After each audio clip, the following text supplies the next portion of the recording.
Welcome, my friends, back to Beyond the Well, where forgotten histories and untold legends awaken. I never expected to find that well, hidden deep in the woods behind my house.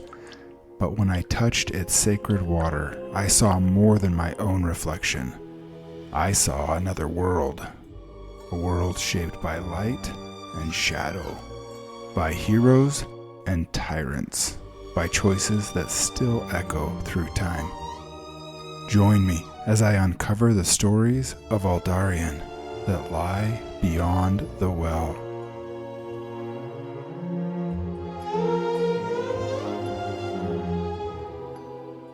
Seraphina, Flame of the Westwood, Episode 1, The Light of Dawn. The road stretched before them, winding toward the Westwood, the trees thin and skeletal in their cold grip of the early spring. The rain had finally ceased, but the earth was still damp, the soft ground sucking at their boots with each step. Seraphina's cloak fluttered behind her, soaked through at the hem. She kept her hood low, the wind a constant reminder that the journey ahead would be no easier than the one behind. Nalen walked beside her, his usual easygoing manner subdued as he glanced over at her every so often. His gaze carried a sense of quiet understanding, and yet the burden of their shared mission was clear on his face as well. They had left Maia's home earlier that week in their journey towards the Westwood. The old woman's cottage, nestled deep in the forest, had been Seraphina's refuge for the last few years, a place where she had healed both body and spirit. It was hard to leave, hard to turn away from the safety Maia had given her, but there were things she had to do, and it was time to face them. Seraphina had known this day would come, but knowing and doing were two very different things. Maia had prepared her. She was to face the reality of what happened. Her uncle's manipulations, his cruelty, had carved a deep wound within her soul, and though she had spent years healing, the memory of him still, at times, held power, but a fierce determination burned inside of Seraphina. The fire was quiet, but it was unyielding. She would set things straight, she had to, and if it meant confronting the shadow of her uncle, so be it. "You okay, lass?" Nalen's voice broke through her thoughts in a gentle inquiry. Seraphina offered him a small, strained smile. "I'm fine." Nalen nodded, but his eyes said otherwise. The man knew how to read her. He wasn't sure if that was a blessing or a curse. They walked in silence for a while, the only sounds being soft footfalls and the occasional creaking of tree branches, and the gentle rustle of the leaves therein. Seraphina's mind wandered. She thought back to the day she had left Maia's cottage. She had stood at the door of the cottage, her hand resting lightly on the frame. Maia stood beside her, her silver hair woven into a loose braid, her old hands clasped together in front of her. The weathered walls of the cottage seemed to close in around them like a final embrace. "You are ready," Maia said, her voice steady but tinged with sadness. I don't know if I am," Seraphina whispered, her throat tight. "I'm still afraid." Maia gave a soft chuckle. The sound was low and wise. "Fear is not your enemy, child. It is simply a guide. What you do with it, that is what matters." Seraphina looked down at the ground, her boots shifting against the dirt. "But what if I fail? What if I can't do it?" "You will fail, child. But that's part of the journey," Maia said gently. "Do you think those who have come before you never stumbled? Of course they did, dear, and they rose again each time, stronger, because they chose to keep going." Seraphina met her gaze, her heart still aching. "But what if I'm just not enough? What if I can't reclaim what is mine?" "Seraphina, you are more than enough." Maia's eyes softened, her voice turned to a whisper.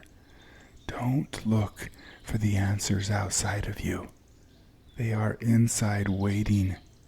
The journey is about remembering who you are, not just who they say you are. You have the strength to change this world, but It starts with you, my heart, one small step at a time. You must face the inward before you can face the outward. Maia gently pressed her hand onto Seraphina's chest. Seraphina nodded and said, her voice thick with emotion, "Thanks, Maia. I'll make you proud." Maia smiled, her wrinkles glowing with love. "You already have, child." She reached out and gave one final heartfelt embrace. As Seraphina focused on her next step, she felt her foot plant firmly on the solid ground. Then another step, firm and solid, and then another. Her thoughts shifted to her uncle, Roland, the menace from her night terrors. She no longer feared those dreams, but wondered how closely they would be to the reality set in front of her. As they traveled further, Nalen's thoughts drifted inward. His path hadn't been so different from Seraphina's. His background, his upbringing, everything he had known was taken, and he had fled from his homeland long ago, driven by a fear and a desire to keep his life. Both had lost their homeland and their family, but they had found Maia, and they had found each other. He glanced at Seraphina and felt a calm warmth within his heart. She was so beautiful, so strong and witty. He had seen her progress and grow. It filled his heart with pride and love, and he couldn't help wonder if this is what a father might feel.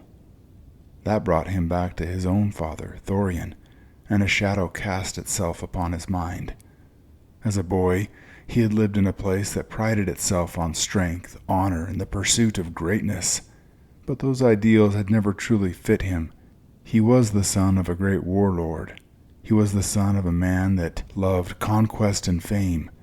But that wasn't him. He wasn't his father. And his father had spurned him because of this. Eventually it pushed him to become a bard, a wanderer, a man who found his purpose in the quiet spaces between the noises of the world. But it wasn't until he was led to Maia that his life had truly begun to change. She had imparted so much knowledge, and more importantly, her wisdom. His last evening with her, sitting in front of the fire, had been impactful and deep. "We are all born with different roads, Nalen," she had said. "Don't judge yourself because others are on a different journey. Your road is yours to make, and it's up to you how you walk it." Nalen had been watching Seraphina prepare to return to her homeland, and at the same time he knew he would never return to his own homeland. The fact that Maia knew to speak with him about this only deepened his reverence and awe for this powerful woman. She had clearly seen the battle within his mind. Still, after all these years, he hadn't quite let go of the past. "Everyone has their own path, Nalen. Too often we as mortals set judgment based on our very limited sight." She had rested her hand on his arm.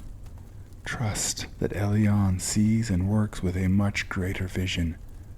My heart tells me he is more concerned with who you become than where your days in Aldarion take you."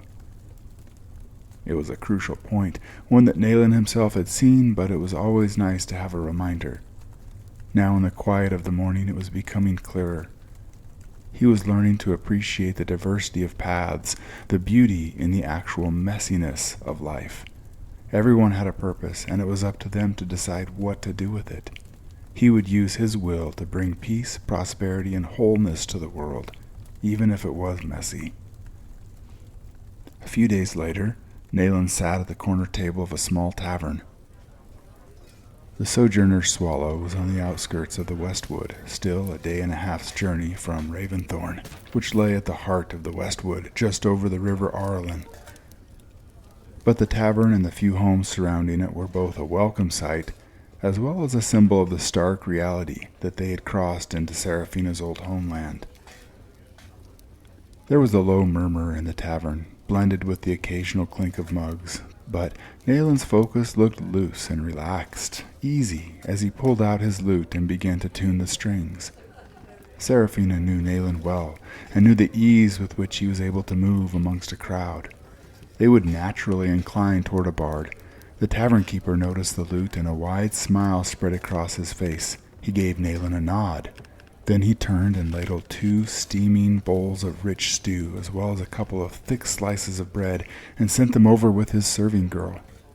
"My lord the keeper sends this food as a gift for you and your beautiful daughter," she said, setting the food on their table, then curtsied. "He always welcomes good music," she added, and then hurried back to the bar. Seraphina looked at Nalen and smiled. "Thanks, Dad," she said, trying to get a rise out of the older man. Well, yes, well, I'm not that old." He caught himself and chuckled. "You know, though I really do love that title, my dear child." She laughed outright, picked up her spoon. "You should eat before you get too wrapped up in singing." Yes, duty calls. But I will have a drink of that brimstone cider," he said, and took a long draught of the warm liquid. Then he turned and walked to an empty seat by the hearth. The people took notice and turned their chairs. The chit-chat died down. Nalen didn't say anything. He just began to play. The first song was an easy folk song that everyone knew and loved. The people began moving their heads in time, and Nalen began to sing. By the time the chorus came, most were singing along. The second song was a funny ballad about an old farmer that had lost one eye and somehow began to see his plump wife as half the size. That brought a roaring laughter from the crowd. Nalen then began to reach out into the Nexus and played a jig that had their feet thumping in tune with a fast-paced song. The music was infectious, and Seraphina noticed how the crowd began to lean in and trust Nalen. His Slovakian accent made him all the more appealing and kept the appearance of him being an outsider with no knowledge of what had been happening within the Westwood over the past few years. Then he began to sing a slow and sorrowful song about a little girl who had been lost and never found. The song had come to him over the course of the past few days. The words left some of the patrons with tears. Others had to turn away. Some seemed upset. This was the opening Nalen had hoped for. "My friends, I'm afraid I chose the wrong song tonight," he said, opening his hands. The farmers glanced at each other before one leaned forward, his rough fingers tapping the table. "You're not from around here, so how could you know?" he said, looking around nervously. "There's a family here some say is cursed. Some say it's just woefully wrong. But either way, holds to a tale similar to that which you're singing." Another man leaned in, his clothes rough and still a bit soiled from the hard work in the fields. "Had a daughter, they did. Disappeared just like you was saying. Course, for her daddy died, that was. Reckon that's when the real trouble started." "'Twasn't no trouble at all till—" The third man looked over nervously before saying in a low voice, "Till, for he took over." "That's what I meant, Larn," the previous farmer cut back in. Nalen leaned in and asked in a low voice, "Who is it, my friends? What is this evil you speak of?" "Well, the family name is Veylanor. Most loved him. Father Veylanor I used to call him when he'd visit me in the fields, but he died, like I say, a few years back. Strange things begin to happen, not mystical, mind you. Nah, more like taxes, checks, new officers and the like, plus an air of dominance. You see, 'twas his brother, Roland, who took over the affairs, and well, let's just say things began to change. Small at first, but over time his influence was, well, like water moving into the field from the river. Slow and steady, but it soaked everything, got into the roots."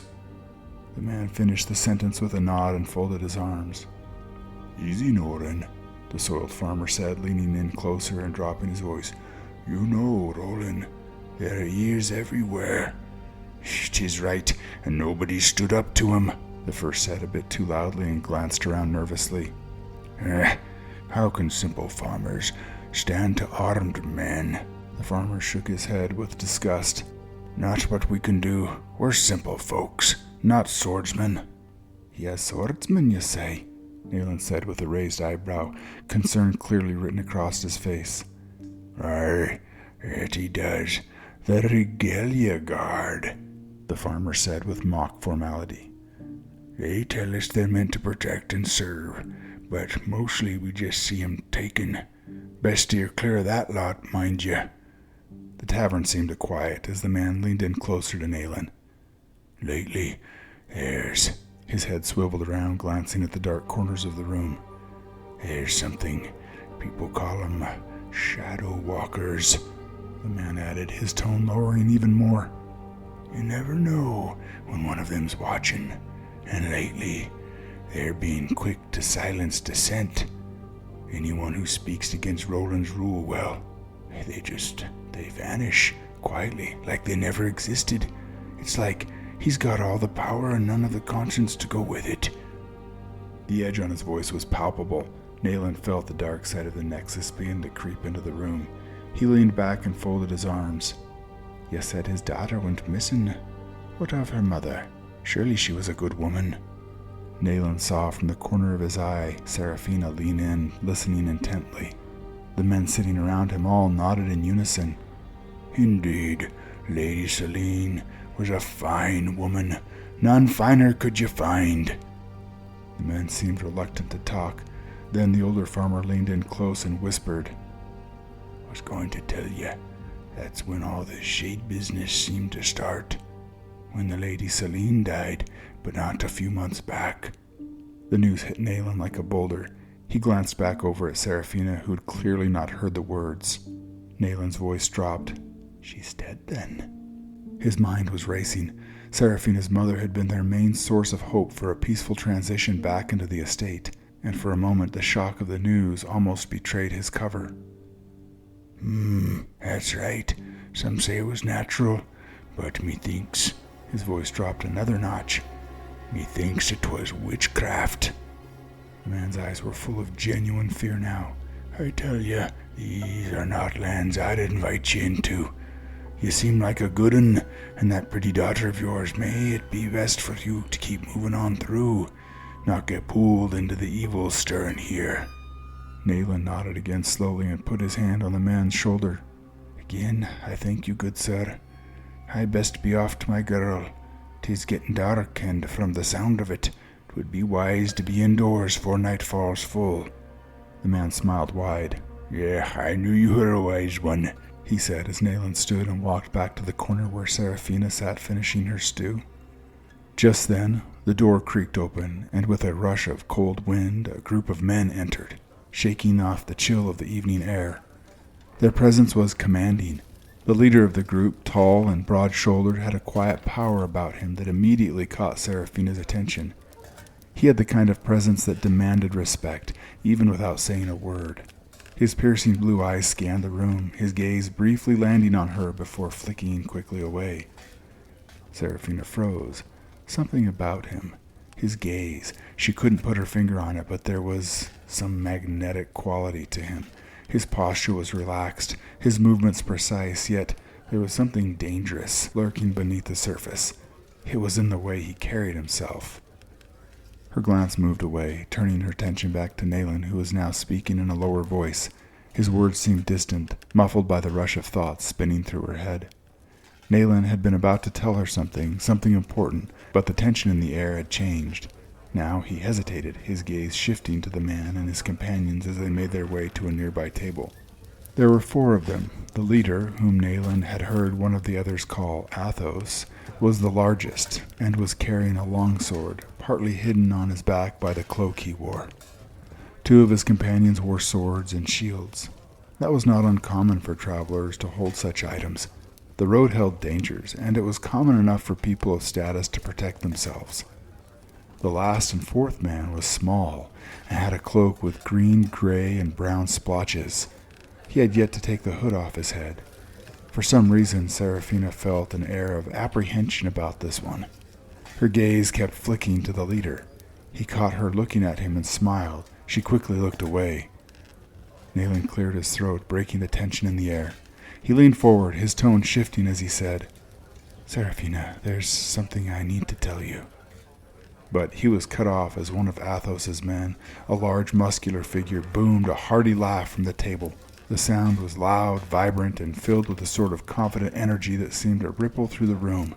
Seraphina's eyes flickered back to the men. Athos's lip curled into a smile at something one of his companions had said, his gaze still scanning the room, but this time lingering for just a fraction of a second longer on her. She quickly turned her face, embarrassed that her eyes had once again lingered too long.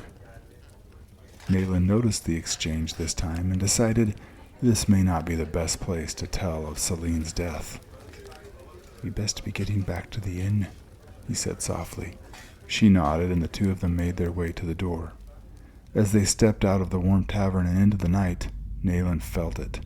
Something cold pressing into the back of his mind. He glanced over at Seraphina. She seemed lost in some thoughts. He pulled the cloak up over her shoulders, and the two of them began walking back to the inn. But from the shadows, something was watching them. It breathed heavy and slow, a measured breath, weighing what it was seeing. The eyes of the figure watched the two newcomers move quickly down the street and enter the inn. The door clicked shut behind them, and the warmth of the room washed over Seraphina and Nalen as they entered. The earlier fire still crackled softly on the hearth, casting a flickering light across the small space. The tavern's atmosphere had become a distant memory now, and with the door securely closed behind them, the weight of the day settled into the quiet. Seraphina dropped her cloak on the nearby chair, her shoulders heavy with the toll of journey and the unseen burden of what lay ahead. Nalen had already seated himself by the fire, his eyes fixed on the dancing flames. She walked over, then paused. There was a quiet moment before Nalen finally spoke, his voice gentle but full of the weight he carried. "I need to tell you something, Seraphina." His voice quieter than usual, he motioned for her to sit, his expression serious. "Your mother, she passed." His voice fell off, and he added, "A few months ago. I am truly sorry, lass." Seraphina froze, her breath catching in her throat. For a moment she couldn't speak. Her hand gripped the back of her chair, her knuckles white. The firelight flickered, but in that moment the room felt cold. I suspected," she said softly, her voice barely a whisper. Her eyes fixed to the ground. Her mind tried to piece together the fragments of what had happened over the past few months. I could feel something, Nalen. A pull. I just didn't know for sure. I didn't want to see. I didn't want to believe the heaviness in my heart. Now that heaviness threatened to swallow her, but not yet. There were too many things at stake, and there would be time to mourn. Nalen nodded, his gaze steady. "'Tis a hard thing to carry alone, Seraphina. But I am here. We can't afford to stop now. Her mother's death, her passing, 'tis not just a loss, 'tis a shift. And it has opened the door for Roland, I'm afraid, to complete control. But we're not powerless. Not yet." She moved toward the window, pulling aside the thick curtain to peer out in the darkness. The shadows seemed to run deeper tonight, more oppressive, as if the land itself was suffocating under Roland's rule. There is a shadow and a threat here," she breathed. I felt it," Nalen said quietly, his voice tinged with an underlying tension. "The Nexus, something dark, something moving in the shadows. 'Tis not just Roland, there's something more, something at play. An influence, a presence that lingers." Seraphina turned to face him. She now felt that same unsettling weight in her stomach. Earlier she had been too focused on her own emotions to notice it fully. "You're right," she said, her voice firm now, as if bolstered by the quiet fire in her heart. "But I will not let it stop me. Not now, not ever. This is my home. It always has been, and I will not let it slip from my grasp." Nalen stood, stretching his shoulders before walking over to the small table where the map lay. "I've been thinking about those men from earlier, the ones who came into the tavern, Athos and his companions." Seraphina's gaze snapped to him. "You think they're connected to Roland?" "I don't know. Maybe not directly, but there is something about them. Athos, the way he looked at you. He's not just some soldier, I can tell. I'm not sure if he's good or bad, but one thing I know. It would be foolhardy to just give over trust to someone we don't know." Seraphina's expression tightened. I agree, there is something about him. His presence, it's unsettling. But we can't afford to turn away anyone who might help us. Nalen nodded, his fingers tracing the edge of the map, his mind elsewhere. We keep our distance for now, but we stay vigilant. These men could very well be a part of something bigger, but for now we got to keep our focus on what we need to do. Seraphina crossed the room to where he stood. She placed her hand gently on his shoulder, a soft reminder of the strength they shared. We need to keep my identity hidden, she said firmly. It's too dangerous. Roland's grip on this land is tight, and if anyone finds out who I am, the chances of getting anywhere close to reclaiming my estate will be lost. Nalen met her gaze, his expression resolute. Aye, not to mention your life will be in danger. We can't use your name as leverage, not yet. Your identity indeed must remain a secret. But we gather information, Seraphina, we find allies, and then, when the time is right, when we know what we're dealing with, then we make our move. Seraphina's mind raced, 1,000 thoughts colliding as she processed their next steps. Then we move forward with caution, around Roland's system, around his men and his laws. They're too well embedded. We'll find a way. Nalen smiled faintly, his eyes softening as he placed his hand over hers. You're a strong one, lass. We'll make it through this. I know it. She nodded. Inside, though, she felt massive pangs of anxiety as the words hung, only with a faint hope that he was right.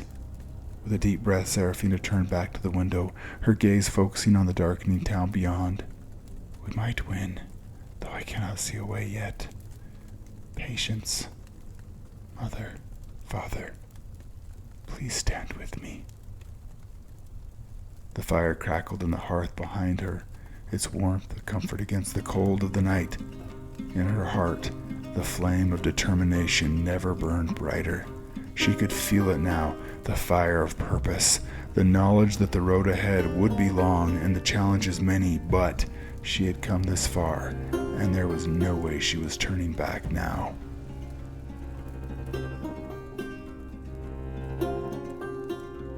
Well, that's it for today. Thank you for coming with me beyond the well.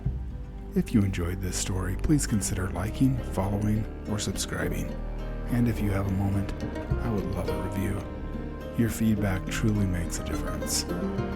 If you want to dive deeper into the well, visit beyondthewell.net for show notes, transcripts, maps, character descriptions, and much, much more. And until next time, keep seeking, keep dreaming, and keep telling your story. Bye.